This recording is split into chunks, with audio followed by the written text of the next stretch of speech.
कहानी की शुरुआत में एक लड़की दिखाई जाती है जो किसी जगह पर फंसी होती है। उसके आसपास काफी अंधेरा होता है और वो चिल्ला चिल्ला कर मदद मांग रही होती है। उसके पास एक फोन भी है पर उसमें नेटवर्क नहीं आ रहे हैं। लेकिन इसके बाद हम देखते हैं इस लड़की को कोई अपनी तरफ खींच लेता है। इस घटना के कुछ दिनों बाद हमें दो कपल्स दिखाए जाते हैं, एरिक स्टेसी और जेफ एमी। ये सभी मैक्सिको घूमने आए हैं और कल इनका आखिरी दिन है और फिर ये वापस अमेरिका चले जाएंगे। हम देखते हैं ये सभी बीच पर होते हैं और यहाँ इनकी दोस्ती मैथियास नाम के लड़के से होती है। और बातों ही बातों में मैथियास बताता है यहाँ वो अपने भाई हेनरी से मिलने आया है जो कि एक आर्कियोलॉजिस्ट है और यहाँ पर उसे एक एंशिएंट मायन टेम्पल मिला है जिसे देखने वो कल जा रहा है। मैथियास इन्हें भी इनवाइट करता है। वो कहता है कि तुम चाहो तो मेरे साथ चल सकते हो। जेफ को यह आइडिया सही लगता है इसलिए वो हाँ कर देता है। बाकी सब भी रेडी हो जाते हैं बट नेक्स्ट डे एमी जाने से मना कर रही होती है क्योंकि उसने कल रात कुछ ज्यादा ही ड्रिंक कर ली थी। बट जेफ उसे कैसे भी चलने के लिए मना लेता है। इसके बाद ये उस जंगल में पहुंच जाते हैं जहाँ पर वो टेम्पल है। लेकिन यहाँ पर आते ही इनके फोन के नेटवर्क चले जाते हैं जिससे इनको प्रॉब्लम हो सकती है। बट मैथियास कहता है कि उसके फोन में नेटवर्क आ रहे हैं इसीलिए ये आगे बढ़ जाते हैं। लेकिन ये देखते हैं जो रास्ता टेम्पल की तरफ जा रहा है किसी ने उसे जानबूझकर छुपा रखा है। साथ ही यहाँ पर इन दो बच्चे भी दिखते हैं जो कि इन्हें घूर रहे होते हैं। दरअसल ये बच्चे मायन विलेजर्स हैं जो कि इस जंगल में ही रहते हैं। इन्हें लगता है कि जरूर आर्कियोलॉजिस्ट ने इसे छुपाया होगा ताकि यहाँ पर कोई आम इंसान ना आ सके, इसलिए ये आगे बढ़ जाते हैं एंड फाइनली उस टेम्पल के पास पहुंच जाते हैं। बट इनके यहाँ पर आते ही कुछ विलेजर्स यहाँ पर पहुंच जाते हैं और इन पर चिल्लाने लगते हैं। इनकी भाषा वो समझ नहीं पाते हैं बट इतना समझ आता है कि वो इन्हें यहाँ से जाने के लिए कह रहे हैं। मैथियास इन्हें अपने भाई की फोटो दिखाता है। वो कहता है कि हम बस एक आदमी को ढूंढने आए हैं और वो अपना फोन इन्हें दे देता है ताकि वो फोटो को अच्छे से देख सके। बट इस दौरान हम एमी को देखते हैं जो कि इन विलेजर्स की फोटो ले रही होती है। ये देख ये विलेजर्स उस पर भड़क जाते हैं और अपने हथियार बाहर निकाल लेते हैं जिसे देख ये सभी डर जाते हैं। ऐसा लगता है ये एमी को मार देंगे बट दिमित्री इनके बीच आ जाता है। उसे लगता है कि एमी का इनकी फोटो लेना इन्हें पसंद नहीं आया है इसीलिए वो एमी के पास जाकर उससे वो कैमरा ले लेता है और इन विलेजर्स को देने के लिए जाता है ताकि वो इसे कुछ ना करे। लेकिन अपने पास आधा देख दिमित्री को ये भड़क जाते हैं और वो दिमित्री को मार देते हैं। ये देख सभी डर जाते हैं। इन्हें कुछ भी समझ नहीं आता कि आखिर ये विलेजर्स चाहते क्या हैं। बट हम देखते हैं कि दिमित्री को मार ये विलेजर्स इन सभी को टेम्पल पर जाने के लिए कहते हैं। इसलिए अपनी जान बचाने के लिए ये सभी टेम्पल के ऊपर चले जाते हैं और इनके ऊपर पहुंचते ही ये विलेजर्स इस पूरे टेम्पल को घेर लेते हैं ताकि ये सभी यहाँ से भाग ना पाए। ऊपर ये देखते हैं कि यहाँ पर टेंट लगा होता है बट मैथियास का भाई हेनरी यहाँ पर नहीं होता है। वहीं जेफ नोटिस करता है इन विलेजर्स ने टेम्पल के पास कैंप लगा लिया है क्योंकि पहले ये सिर्फ कुछ ही थे बट अब यहाँ पर औरतें और बच्चे भी आ गए हैं और इन्होंने एक तरह से यहाँ पर डेरा डाल लिया है। जेफ समझ जाता है कि विलेजर्स इन्हें यहाँ से जाने नहीं देंगे और अब ये सभी यहाँ पर फंस चुके हैं, इसलिए बचने के लिए इन्हें कुछ करना होगा। ये सभी अपना फोन चेक करते हैं बट किसी के भी फोन में नेटवर्क नहीं आ रहे। तभी इन्हें याद आता है कि मैथियास के फोन में नेटवर्क आ रहे थे बट मैथियास कहता है कि मेरा फोन तो उन विलेजर्स के पास ही रह गया। ये सुन ये सभी निराश हो जाते हैं बट इनकी किस्मत इनका साथ देती है क्योंकि इन्हें एक फोन की रिंगटोन सुनाई देती है जो कि इस टेम्पल के अंदर से आ रही है और रिंगटोन आने का मतलब है कि उस फोन में नेटवर्क आ रहे हैं। इसलिए मैथियास डिसाइड करता है कि वो अंदर जाएगा बट अंदर जाने के लिए कोई भी सीढ़ी मौजूद नहीं है और उसे रस्सी से ही अंदर जाना होगा। इसमें जेफ और एरिक उसकी मदद करते हैं बट उस दौरान इनकी नजर रस्सी पर पड़ती है जिसका एक हिस्सा काफी कमजोर होता है और ये देख दोनों मैथियास को वापस बाहर निकालने लगते हैं। लेकिन तब तक देर हो जाती है क्योंकि वो रस्सी टूट जाती है और मैथियास अंदर गिर जाता है। ये सभी मैथियास को आवाज लगाते हैं लेकिन उसका कोई भी रिस्पॉन्स नहीं आता है। इसलिए जेफ एमी और स्टेसी को कहता है कि उनको अंदर जाके देखना होगा कि आखिर वहाँ पर क्या हुआ है। अब एमी तो काफी डरी होती है इसलिए स्टेसी अकेले ही अंदर जाती है बट रस्सी छोटी बढ़ जाती है। हालांकि वो जमीन से सिर्फ 8-10 फीट ही ऊपर होती है पर वहीं से उसे मैथियास दिख जाता है जिसकी हालत काफी खराब होती है क्योंकि उसकी रीढ़ की हड्डी टूट गई है और अब वो हिल भी नहीं सकता। जेफ स्टेसी को कूदने के लिए कहता है अगर वो कूद सकती है। स्टेसी भी कूद जाती है पर जहाँ पर वो कूदती है वहाँ पर कांच होता है और एक कांच का टुकड़ा उसके पाँव में घुस जाता है जिससे वो घायल हो जाती है। मैथियास की कंडीशन पता चलते ही जेफ एक स्ट्रेचर बनाता है ताकि वो मैथियास को बाहर निकाल सके जिसके लिए एमी को भी अंदर जाना ही होगा। लेकिन हम साफ देख पाते हैं कि एमी काफी डरी होती है और वो अंदर जाने के बजाय कहती है कि उन्हें विलेजर से हेल्प मांगनी चाहिए बट जेफ उन्हें मना करता है क्योंकि वो मदद नहीं करेंगे। पर एमी उसकी नहीं सुनती है और वो उनके पास चली जाती है। ये देख जेफ उसके पास चला जाता है और उसे ऊपर चढ़ने के लिए कहता है क्योंकि वो जानता है कि विलेजर से बात करने का कोई फायदा नहीं है और वो सही भी होता है क्योंकि वो विलेजर्स उनकी भाषा समझ नहीं पा रहे हैं और अगर उन्हें समझ भी आती तो भी वो उन्हें जाने नहीं देते। ये देख एमी को काफी गुस्सा आता है इसलिए वो वहाँ पर पड़ी एक वाइन्स को उन पर फेंक देती है और वो वाइन एक बच्चे पर जाके लग जाता है।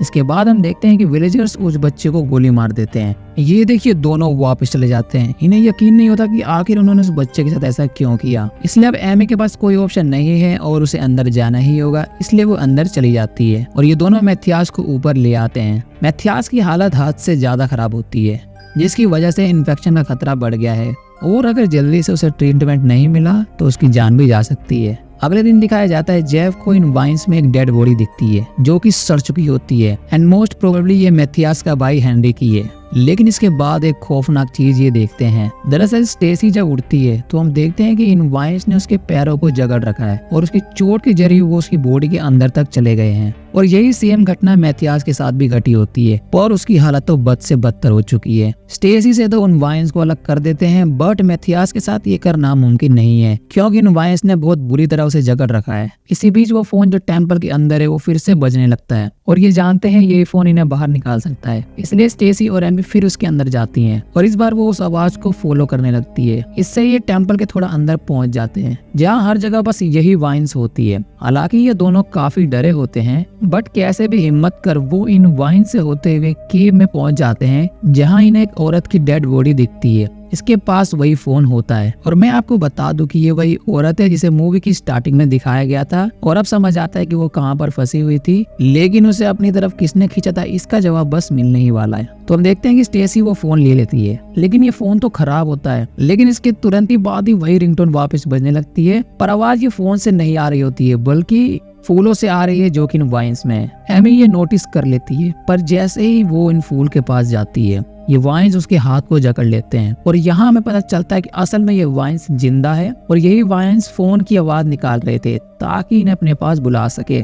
एमी कैसे भी अपना हाथ छुड़ा लेती है और ये दोनों यहाँ से बचकर भागने लगते हैं और लकीली यहाँ से बचकर निकल जाते हैं। बाकी सबको यकीन नहीं होता कि आखिर ये चीज जिंदा कैसे हो सकती है, लेकिन ये कुछ कर भी नहीं सकते क्योंकि यहाँ से भागने की कोशिश की तो विलेजर्स मार देंगे और यहाँ रुके तो ये वाइन्स मार देंगी और सिवाय वेट करने के इनके पास कोई और रास्ता नहीं है। पर वहीं हम मैथियास की हालत देखते हैं जो कि बहुत ही ज्यादा खराब हो चुकी है। जेफ एक मेडिकल स्टूडेंट है, इसलिए वो बताता है कि मैथियास के पैर में इन्फेक्शन फैल गया है और अब हमें उसकी टांगों को काटना होगा क्योंकि अगर हमने ऐसा नहीं किया तो वो मारा जाएगा। इसके लिए ये सभी रेडी नहीं होते क्योंकि बिना इक्विपमेंट के और बिना उसे बेहोश किए उसका पैर कैसे काट सकते हैं। जेफ कहता है कि वैसे भी उसे कमर के नीचे से कुछ भी महसूस नहीं हो रहा है तो हमें उसे बेहोश करने की जरूरत है भी नहीं। अब मैथियास खुद भी इसके लिए रेडी होता है क्योंकि वो चाहता है कि वो जिंदा रहे। अब क्योंकि इनके पास कोई इक्विपमेंट नहीं है तो जिस तरह जेफ उसकी टांग काटता है वो काफी भयानक होता है। पर हम देखते हैं कि जब जेफ ऐसा कर रहा होता है तो मैथियास जोर जोर से चिल्ला रहा होता है। इससे पता चलता है कि मैथियास कमर के नीचे से सब कुछ महसूस कर पा रहा है क्योंकि अगर वो ऐसा नहीं कर पाता तो वो चिल्लाता क्यों। पर जेफ के पास भी कोई और रास्ता नहीं था सिवाय उसके पैर काटने की, क्योंकि अगर वो ऐसा नहीं करता तो वो मैथियास वैसे भी मारा जाता।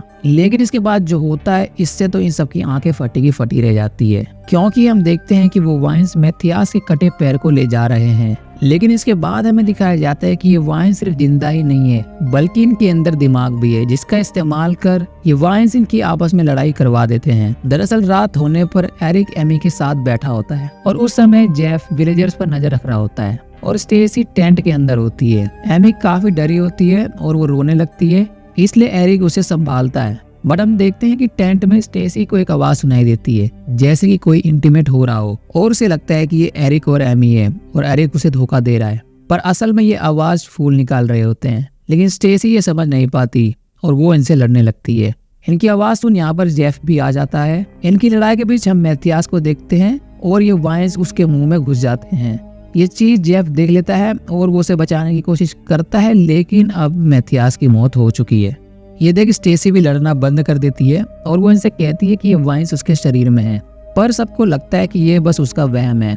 स्टेसी को काफी गुस्सा आता है क्योंकि कोई भी उसकी बात नहीं सुन रहा है, इसलिए वो जोर जोर से चिल्लाने लगती है।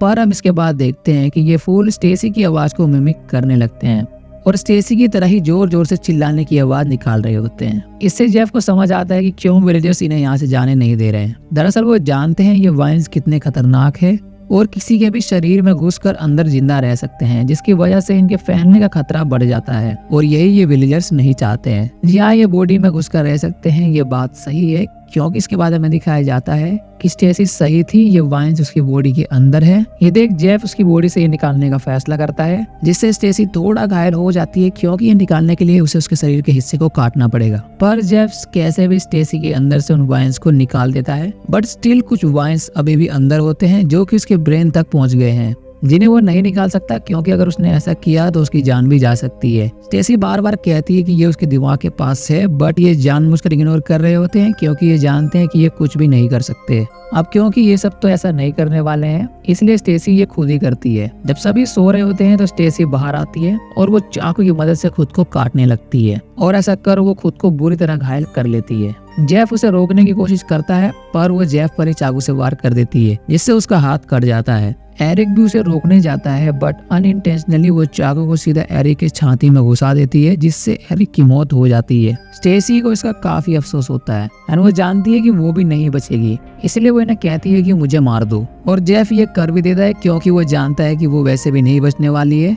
अब इस वक्त तक सभी मर चुके हैं और सिर्फ जिंदा होते हैं जेफ और एमी। और अब जेफ एक प्लान बनाता है कि वो यहाँ से कैसे निकल सकते हैं। दरअसल वो स्टेसी का खून एमी की पूरी बॉडी पर लगा देता है और उसे मरने की एक्टिंग करने के लिए कहता है। इसके बाद वो एमी को उठाकर टेम्पल के नीचे ले आता है और उन विलेजर्स के सामने उसे वहीं रख देता है, जिसके बाद वो उन विलेजर्स का ध्यान भटकाने लगता है और उन्हें एमी से दूर ले जाने लगता है। और जैसे ही विलेजर्स एमी से अच्छा खासा दूर आ जाते हैं, वो जोर से चिल्लाता है एमी, और ये सुन तुरंत ही एमी उठकर वहाँ से जंगल की तरफ भाग जाती है। ये देख विलेजर जेफ को गोली मार देते हैं और एमी का पीछा करने लगते हैं, लेकिन एमी कैसे भी बचकर यहाँ से निकल जाती है एंड फाइनली वो कामयाब हो गई। आखिर में दिखाया जाता है दिमित्री के फ्रेंड्स दिमित्री को ढूंढते हुए इस टेम्पल के पास आ जाते हैं, जिसके साथ ही ये मूवी एंड हो जाती है। तो दोस्तों ये थी कहानी द रूइंस की। now बात करते हैं कि आखिर ये वाइन्स है क्या। तो इस मूवी में ज्यादा इस वाइन्स के बारे में नहीं बताया गया है, लेकिन जेफ के जरिए हम थोड़ा बहुत समझ पाते हैं कि आखिर ये वाइन्स क्या है, और मैं कुछ अपनी तरफ से भी ऐड कर दूंगा। तो ये वाइन दरअसल कई सालों से इस जगह पर मौजूद है, जिनके अंदर जान भी है और दिमाग भी है। इन विलेजर्स के पूर्वज समझ गए होंगे कि ये वाइन्स क्या है और कितने खतरनाक है, इसलिए वो स्टार्टिंग से इस वाइन पर नजर रखे हुए हैं और इस वाइन्स को इस जगह से फैलने नहीं देते हैं। और ये मैं क्यों कह रहा हूँ, क्योंकि हमें फिल्म में दिखाया गया है कि ये विलेजर्स इस टेम्पल के आसपास कुछ दवा डाल रहे होते हैं ताकि इन वाइन्स को फैलने से रोक सके, और ये ऐसा रोज करते हैं। मूवी में जेफ बताता है कि कैसे यहाँ पर कोई भी कीड़ा या जानवर नहीं आता है, और इसका रीजन भी है क्योंकि वो जानते हैं कि इन वाइन्स की असलियत क्या है, और इसी से पता चलता है कि ये वाइन्स सैकड़ों साल पुरानी है, क्योंकि इन सालों में कीड़े और जानवरों ने भी ये सीख लिया है कि यहाँ पर आना नहीं है।